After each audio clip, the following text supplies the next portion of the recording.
ERP 우리 교재 109페이지에 재무회계에 대한 단원정리 실전평가 회계 개념 1번 회계정보의 질적 속성에 대한 설명으로 올바른 것은 우리 회계정보의 질적 속성에는 목적 적합성, 신뢰성 얘가 이제 주요 질적 속성이고 그 다음에 비교 가능성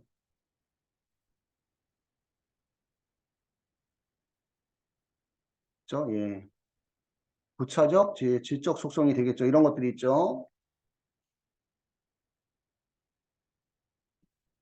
올바른 것을 여기 물어봤네요. 사건의 결과를 예측하는 데 도움을 주는 능력 및 과거에 예측했던 기대치를 확인하거나 수정하는 데 도움을 주는 능력은 질적 속성 중 신뢰성이 아니라 목적 적합성에 대한 내용입니다. 목적 적합성.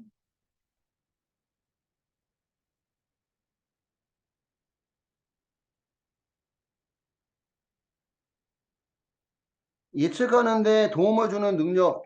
여기를 우리가 예측 가치라고 표현하고 과거에 예측했던 기대치를 확인하거나 수정하는 데 도움을 주는 능력을 우리가 이제 피드백 가치라고 표현하죠. 예측 가치, 피드백 가치. 목적 적합성이 하부 속성이 예측 가치, 피드백 가치, 적시성 세 가지의 예피죠. 그래서 1번은 틀렸고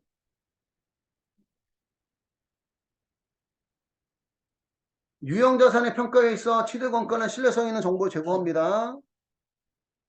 이 취득원가를 다른 말로 우리가 역사적 원가 이렇게 표현하죠. 역사적 원가. 역사적 원가 이렇게 표현합니다.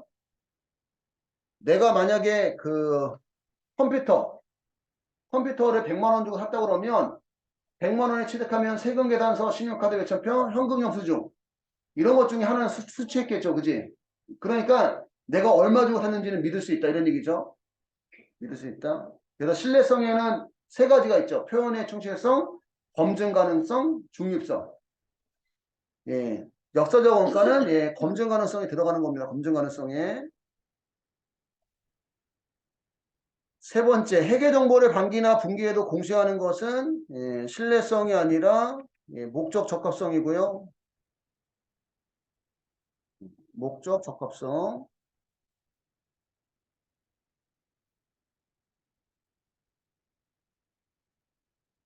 반기나 분기에 공시하는 걸 우리가 또 적시성이라고 표현하고 적시성.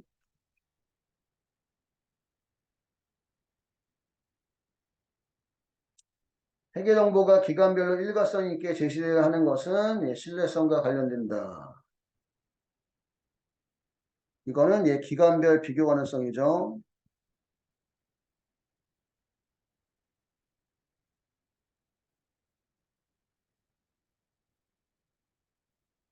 1번 답은 2번인데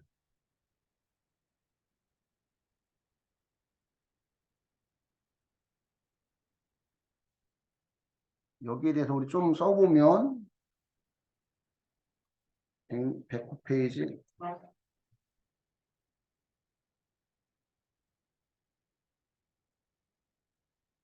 회계 정보의 질적 속성 회계 정보가 유용하기 위해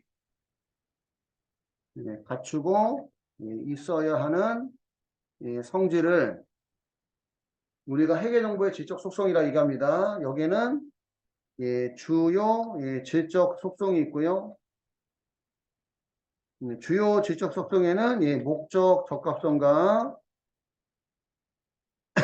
신뢰성이 있고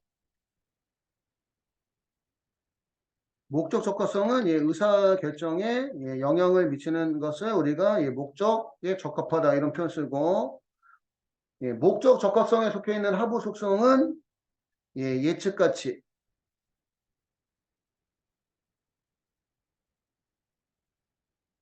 그 다음에 피드백 가치 적시성이 있고, 관련된 회계 이론은 공정가액,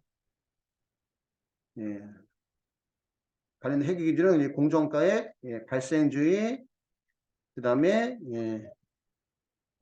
진행 기준 이런 게 있고, 신뢰성은 회계 정보가 유용하려면 믿을 수 있어야 된다 이런 얘기인데, 믿을 수 있는 정보가 되려면 표현의 충실성,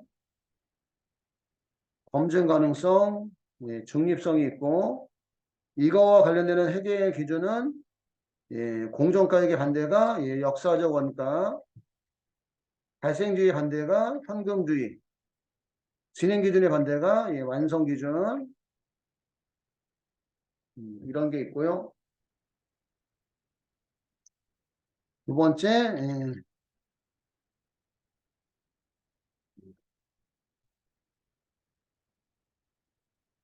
부차적, 질적 속성에는 비교 가능성이 있습니다. 비교 가능성에는 기간별 비교 가능성인 계속성과 업종별 비교 가능성인 통일성이 있고, 기간별 비교 가능성은 한번 적용한 회계 처리 방법은 계속 적용해야 된다는 얘기고, 업종별 비교 가능성은 동일 업종을 비교하려면 동일한 회계 처리 방법을 적용을 해야 된다 이런 뜻입니다. 그럼 여기까지 적어놓으면 우리가 이제 목적 적합성과 신뢰성, 비교 가능성에 대해서 어느 정도 이해를 할 수 있을 것 같아요. 자, 두 번째, 회계상 자산이나 부채를 인식하기 위해서 필요한 측정 기준 중 역사적 원가와 현행 원가와 관련된 다음 설명에 가장 바르지 않은 것은, 역사적 원가는 취득 시의 교환 가격이므로 객관적입니다. 취득 원가는 객관적인 거죠. 검증이 가능하다. 그지? 검증이 가능하다. 역사적 원가는 화폐 가치가 변동하는 경우 현행 수익에 현행 원가가 대응되므로 적절한 대응이 가능하다. 요게 틀린 거죠. 그지?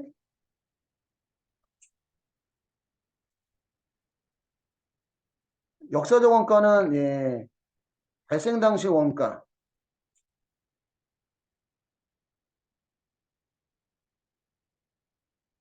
뭐 취득 원가 이런 개념이에요. 그래서 현행 수익에 현행 원가가 대응되는 게 아니죠. 그지? 무슨 원가가 대응되는 거? 이거 과거 원가가 대응이 되는 거예요. 적절한 대응이 가능하지가 않고, 현행 원가는 기업이 현재 소유하고 있는 자산과 동일한 또는 유사한 자산을 현 시점에서 재취득한다고 할 때 지불해야 될 현금 및 현금성 자산을 말하고, 현행 원가는 역사적 원가보다 경제적 실질을 잘 반영하기 때문에 재무상태표의 현실성이 높아집니다. 그래서 2번 답은 2번이 틀렸고요.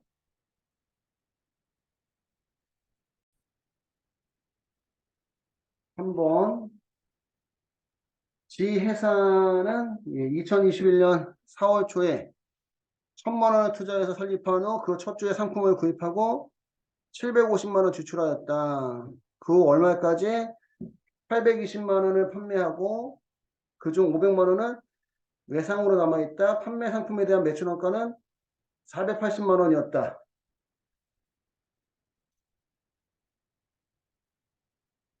또한 4월 말에 150만 원 상품 외상으로 구입한 외에 다른 거래는 없었다.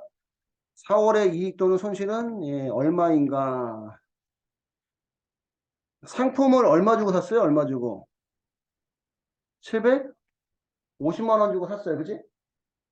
750만 원 주고 샀고, 월말까지 820만 원 판매하고 820 팔았어 일단은. 판매한 상품에 대한 매출원가는 얼마다? 480만 원.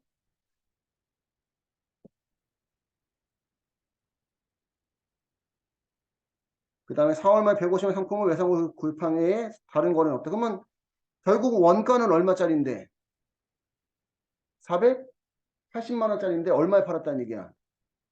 820만 원에 팔았다는 얘기입니다. 그러면 820에서 480만 원 빼면 340만 원이 이익이 돼야 될 것 같은데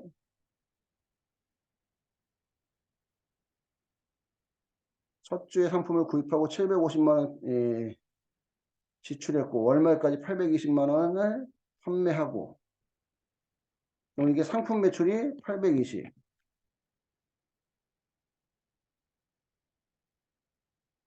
500만 원 외상으로 남아있고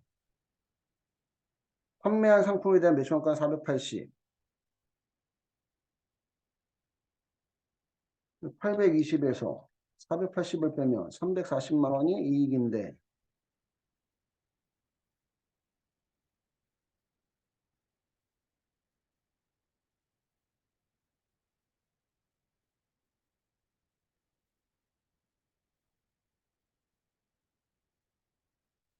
않는 거를 물어보는 거네. 근데 우리는 현금주의가 아니라 발생주의잖아. 그지?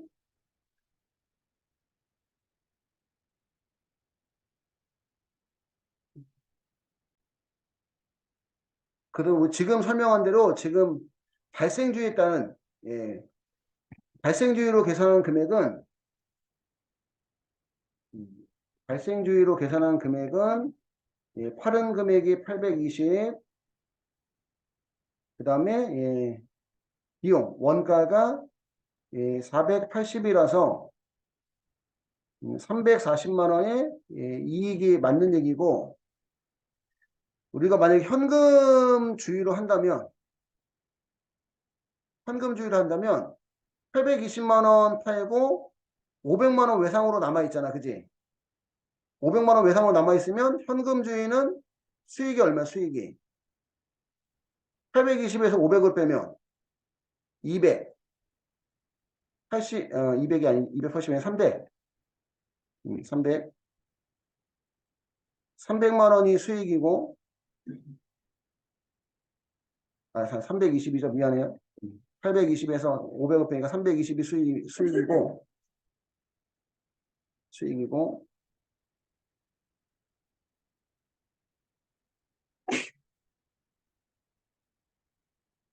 820에서 320이면 이게 몇 프로야, 몇 프로? 아, 그러면 이거는 현금주의로 하면 여기가 480이 되는 건가? 비용이 그대로.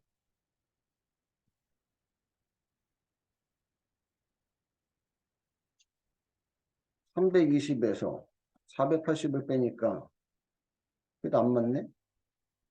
어떻게 이상한 거예요, 이러면.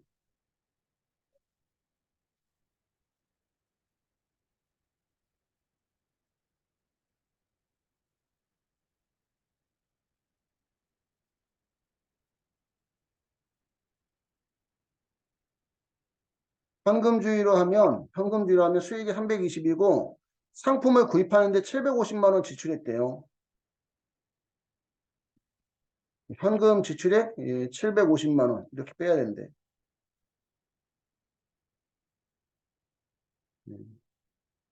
기업회계 기준은 배운 대로 하려면 좀 문제가 이상해지는 거네. 이게 320에서 750을 빼서 430만 원이 손실이래요.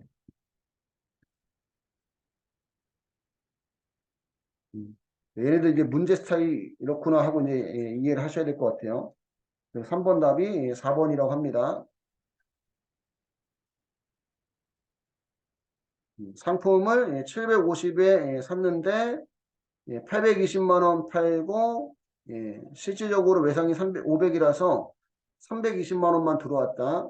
320만 원만. 그래서 들어온 돈이 320이고 나간 돈이 750이라서 430만 원 손실한 얘기 현금주의에 의해서. 그래서 3번 답은 4번이고 4번 다음은 재무상태표의 자산 항목들이다. 계속기업의 가정이 성립하지 않는 경우 자산으로서의 의미를 상실하게 되는 항목은 무엇인가?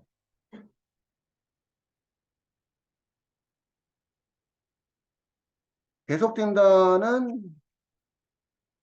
가정이 성립하지 않은 경우 자산으로서의 의미를 상실하게 되는 항목은 개발비가 되겠죠. 개발비 맞나? 문제비 이상하네.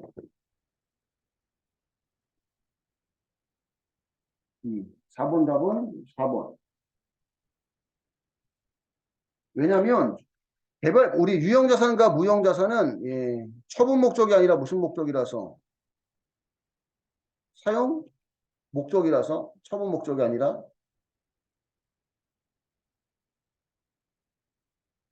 처분 목적이 아니라 사용 목적이라서 그래서 얘를 사용함으로써 이제 수익을 창출시키고 희생하는 만큼 무슨 생각하는 건데 우리가 감가 생각을 하는 건데 기업이 계속되지 않는다고 가정하면 개발비는 자산으로서의 의미가 없어진다 뭐 이런 뜻인 것 같아요 지금.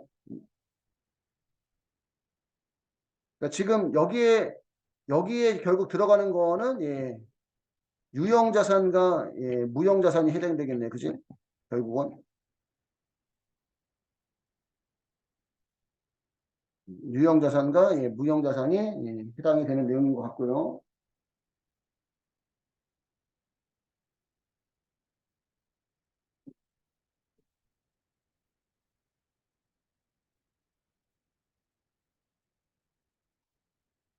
5번 한번 볼게요. 5번. 자, 매출 채권에 대한 대손 충당금 설정과 관련된 다음의 보기에 2021년도 결산 시 수정 붕괴 사항을 보고 2021년 결산 이전까지의 장부상 대손 충당금 잔액으로 오른 것은 대손 충당금 잔액을 물어보는 거네요. 결산 전. 대성의 2021년도 12월 30일 현재 기말 매출권 계정의 잔액은 7억 원. 회계 담당자는 과거의 경험에 의해서 대손 예상액을 매출채권 잔액의 1%로 계상하기로 하였다. 이에 따라 2021년도 말 결산 시 아래와 같은 수정 분괴를 했대요. 수정 분괴를. 그럼 매출채권 잔액이 7억 원.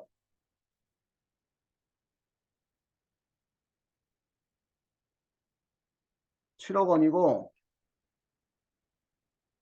여기 이제 설정률이 1%면 못 받을 걸로 예상되는 금액이 700만 원입니다. 못 받을 걸로 예상되는 금액이 700만 원인데 여기서 이제 우리가 대손 충당금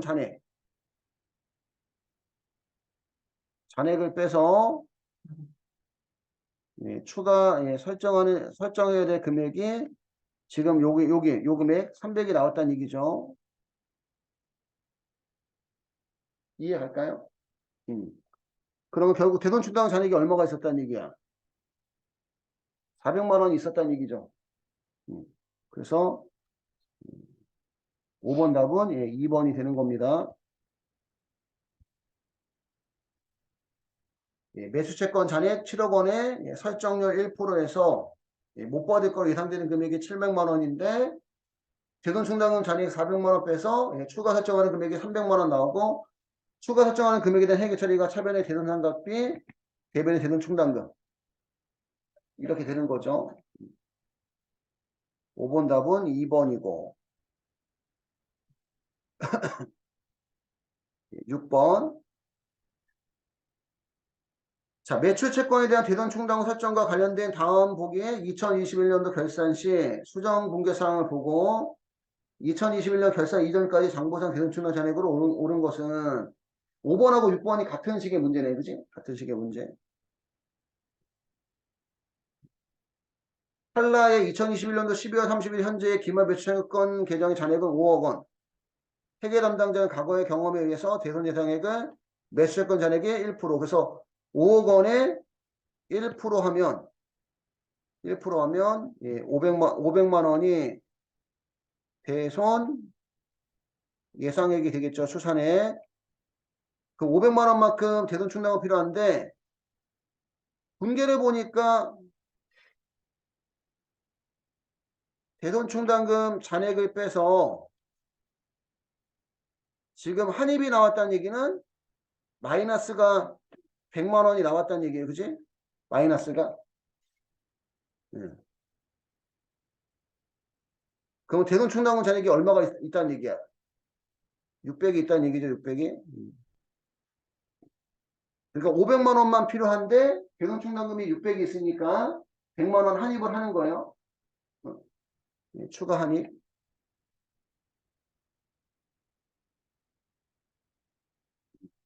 그래서 6번 답은 4번이고 이해 갔을까요?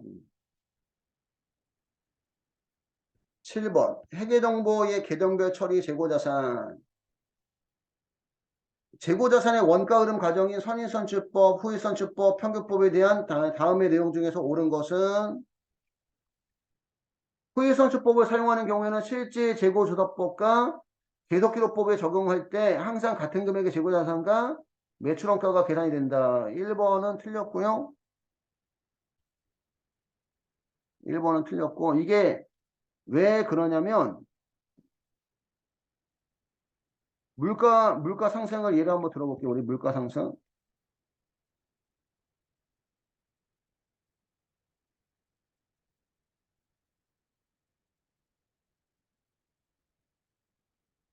처음에 거는 100원, 두 번째 건 200원, 세 번째 건 300원, 네 번째 건 400원. 여기서 두 개 판매한 경우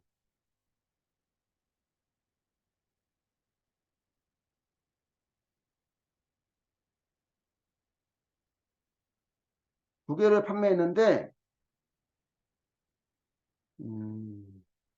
어느 시점에 판매하느냐에 따라 달라질 수 있거든.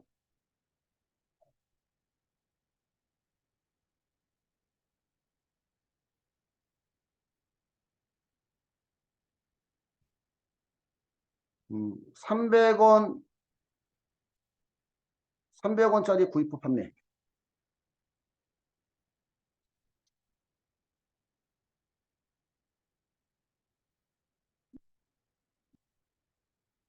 300원짜리 구입 후 판매했다고 해보세요. 그러면 음,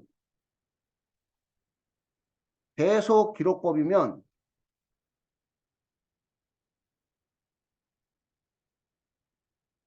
호위선출법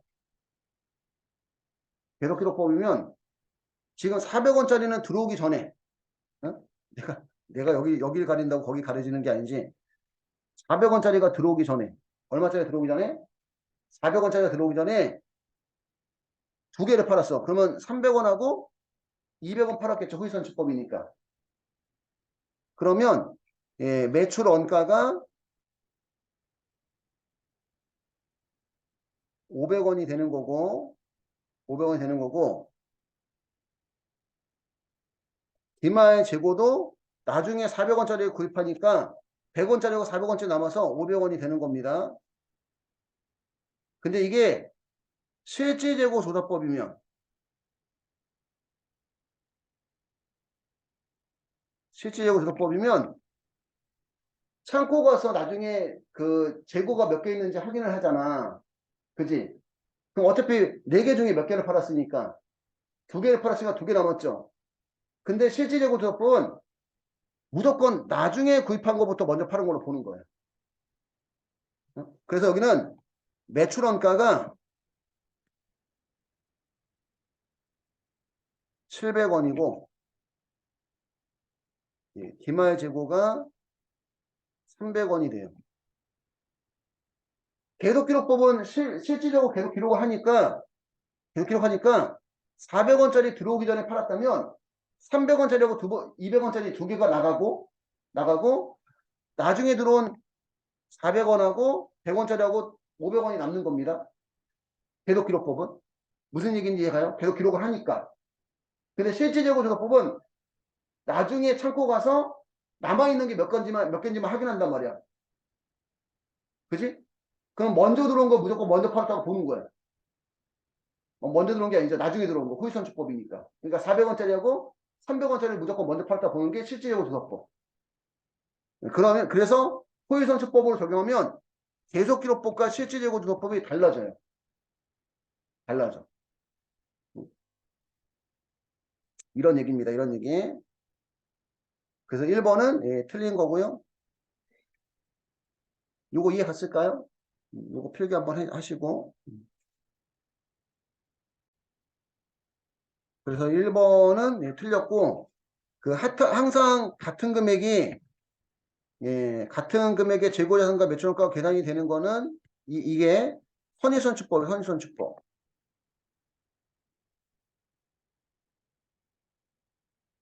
선의선출법은 먼저 들어온 걸 먼저 팔다 보니까, 계속기록법을 적용하든, 실질예고 조사법을 적용하든, 예, 같습니다. 같습니다. 그런 표현 씁니다. 네, 1번은 틀렸고, 그 다음에 예, 물가가 상승하면 당기순이익은 선의선출법이 가장 크고 후위선출법이 가장 작다. 자, 물가 예, 상승 시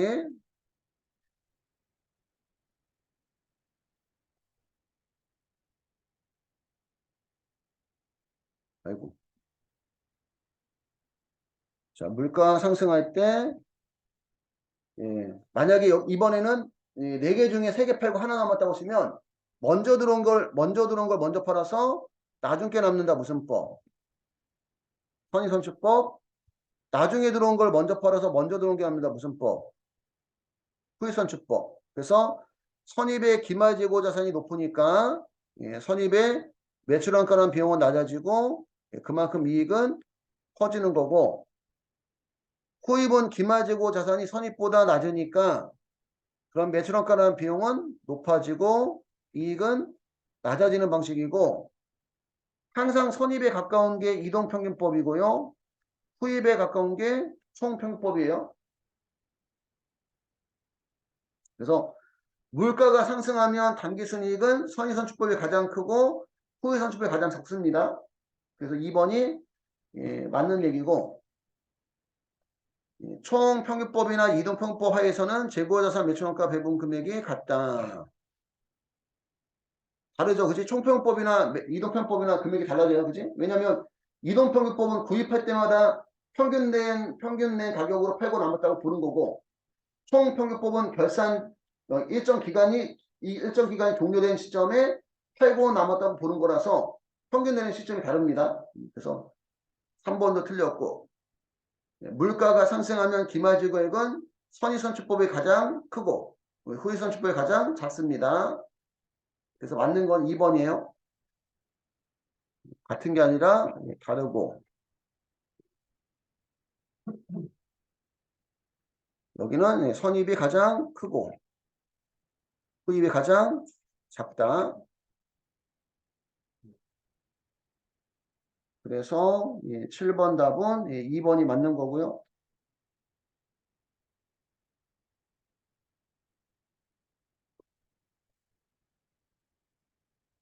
됐을까요?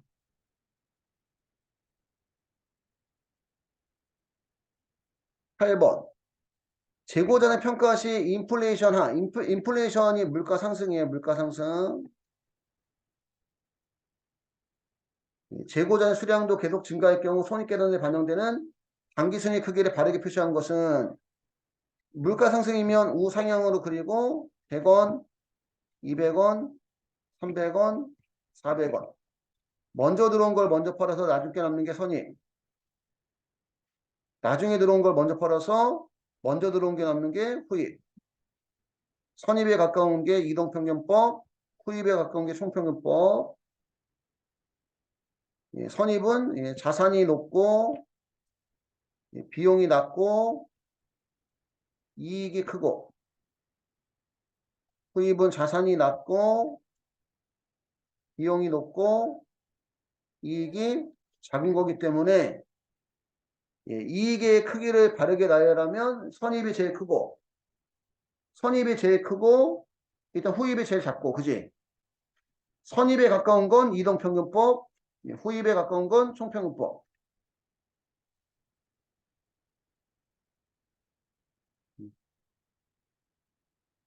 이동평균법이 총평법보다 클 수도 있고 같을 수도 있다는 거죠. 언제 평균을 내느냐에 따라서, 그지? 언제 평균을 내느냐에 따라서.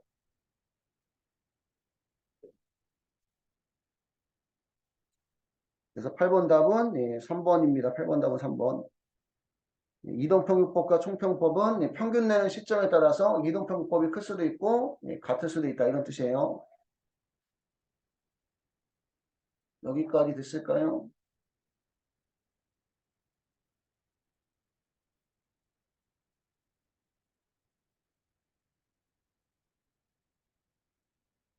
됐나요? 여기까지는? 9번. 실질재고조사법 사용 시 기말재고액을 가대 계산하면 재무제표에 미치는 영향은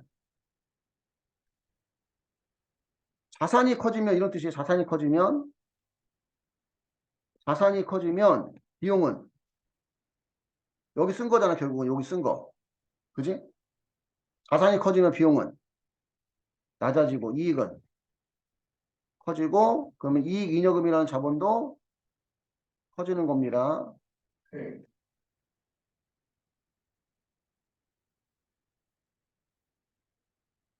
그래서 당기순이익은 과대, 매출원가는 가소. 2번이 답이네. 2번이 답. 응? 여기 당기순이익은 차기죠. 다음 연도. 그지? 응? 이번 연도의 기말재고는 다음 연도의 기초재고예요. 어? 이번 연도의 기말재고 다음 연도의 기초재고라서 기초재고가 커지면 당기순이익은 가대가 아니라 가소가 돼요. 가소. 여기도 차기가 나와요. 차기. 기초재고액은 가소가 아니라 가대가 됩니다. 가대. 이것도 한번 해봐야 되겠네.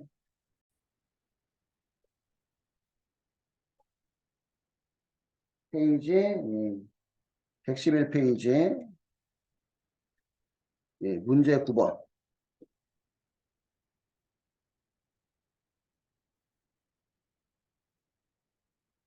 실지 재고조사법에서 기말 재고액을 가대 계상하면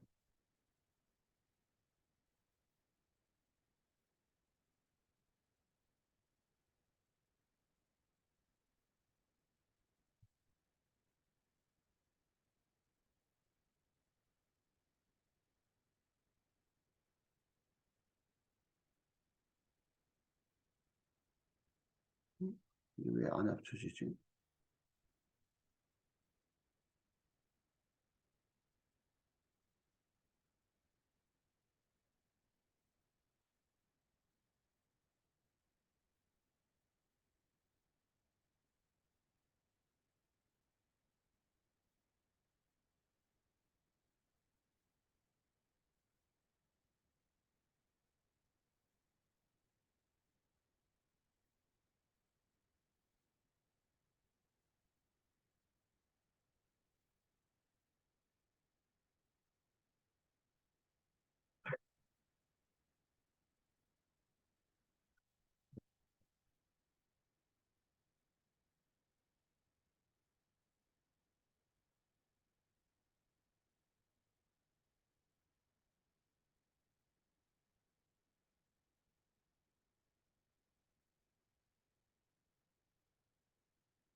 이게 상품 계정이고 매출원가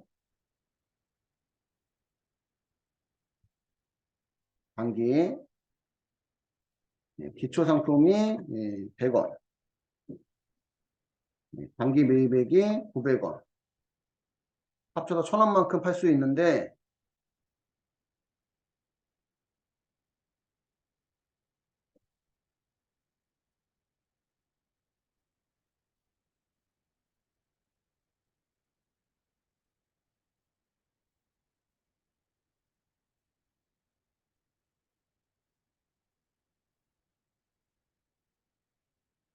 기말 재고를 원래는 뭐 200원 잡아야 될 걸 400원, 300원 잡아서 기말 재고가 커졌다면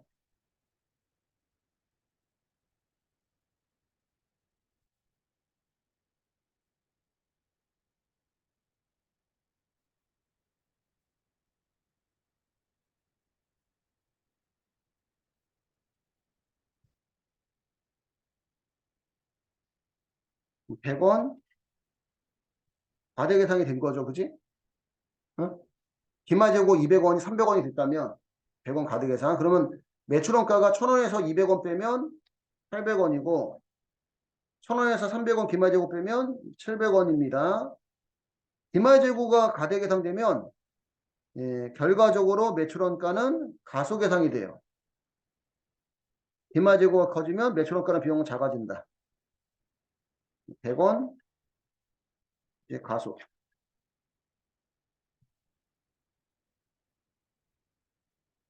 100원 과대.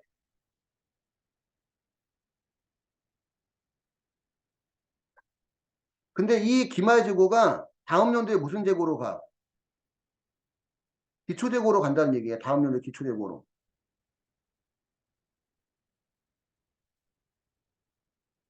이게 차기에 요 기마재고가 기초로 간다는 얘기입니다.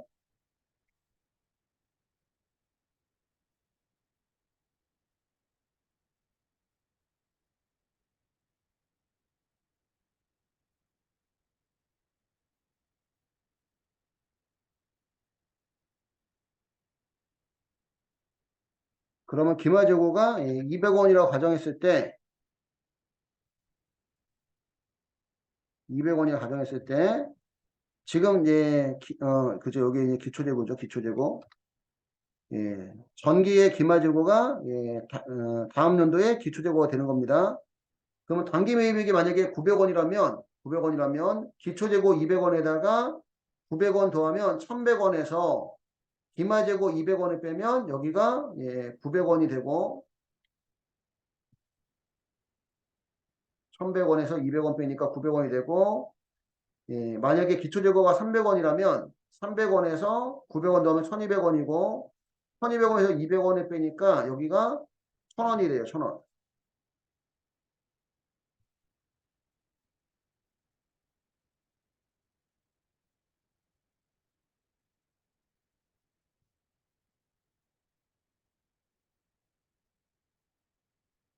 그러면 기초재고가 커지면 매출원가가 가대가 돼요. 가대가. 매출원가가 가대가 됩니다. 이게 이제 법인세에서도 나오는 내용이에요. 법인세에서도. 이렇게 정리를 한번 해주세요. 결국은 여러분들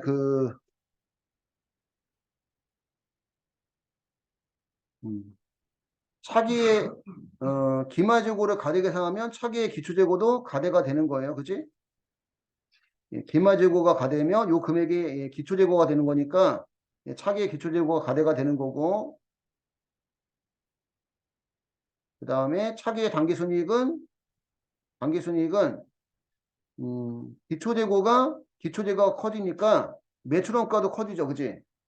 매출원가가 커지면 이익은 가소가 되는 겁니다. 가소가. 그리고 이제 이런 표현도 써요. 이제 법인세법 가면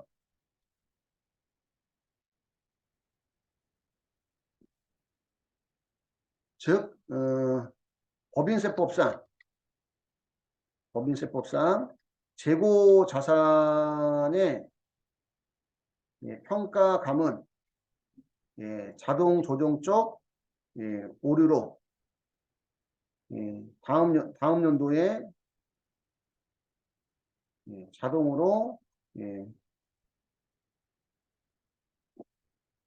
조정된다. 예를 들어서 지금 문제 갖고 얘기하면 전기 차기 입장에서는 단기가 전기가 되는 거죠. 그지? 어? 전기의 기마재고가 되면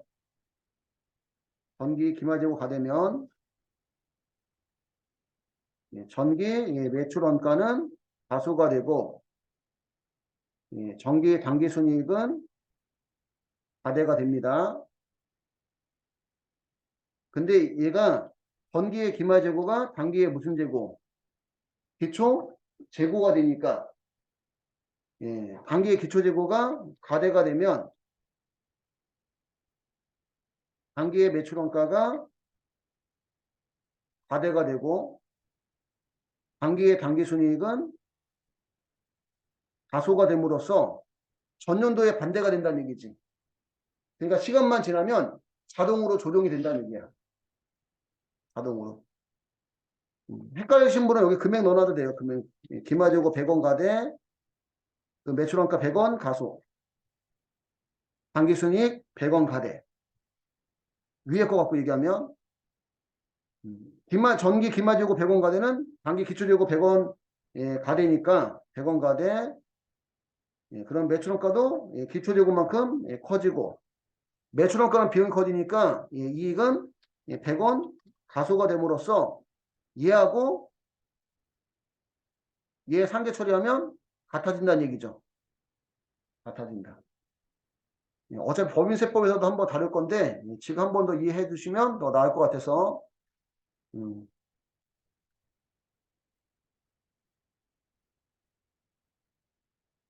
1차 일단 여기까지 정리 한번 하시고요.